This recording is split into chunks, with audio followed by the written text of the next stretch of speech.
अभ्यास हा निरंतर असला पाहिजे. अनेक साधक असे म्हणतात, आता मला आत्मज्ञान झाले तर मला अभ्यास करायची काय गरज आहे? ग्रंथ का वाचले पाहिजे? का लिखाण केलं पाहिजे?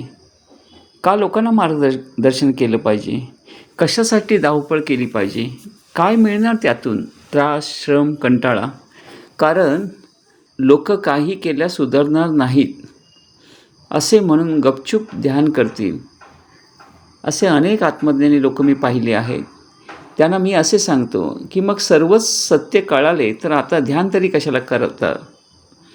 काहीच नाही केले तरी चालेल ना.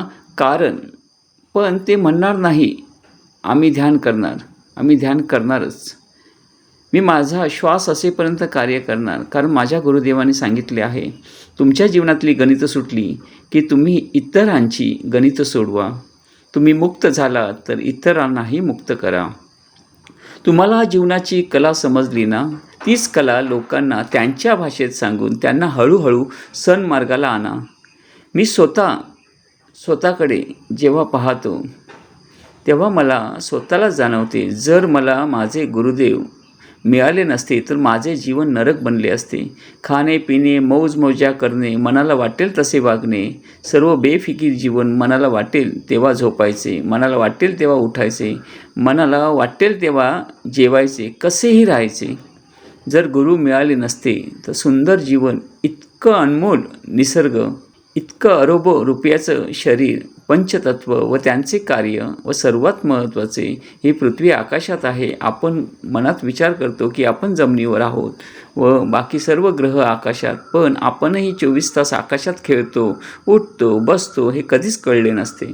बोध या देवस्वरूप गुरूंच्यामुळे खाणे पिणे झोपणे यापेक्षा काही वेगळे जीवन जगायला मिळाले. जगातले सर्वात मोठं दिव्य ज्ञान, आत्मज्ञान मिळालं. हे इतकं दिव्य आहे की ते माणसाला अनुभवास आले तर ही पृथ्वी स्वर्ग बनून जाते त्याच्यासाठी. आणि हे युग सत्ययुग बनून जाते फक्त त्याच्याचसाठी. मृत्यूतही आनंद दिसू लागतो. सुखदुःख किड्यामुंग्यांसारखे वाटतात. कसलंच टेन्शन राहत नाही. जसे पाणी स्वतः कलरमध्ये रंगले तरच कलर दिसते, नाहीतर ते स्वच्छ निर्मळ राहते.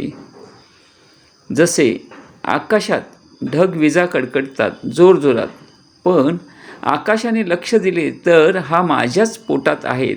पण आकाशाने दुर्लक्षित केले व तो विशाल होऊन राहिला तर ते ढग व विजा एक मुंगीसारखे दिसतील.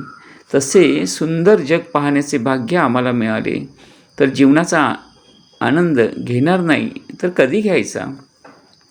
तोच आहे आनंद इतरांनाही वाटायला पाहिजे. जसा सूर्य स्वयंप्रकाशित आहे, त्याला काय गरज आहे इतरांना प्रकाशित करायची? पण तरीही तो करतोच ना सेवा. तसेच आपणही करत राहायचे आपले कर्तव्य म्हणून. जय सनातन संस्कृती.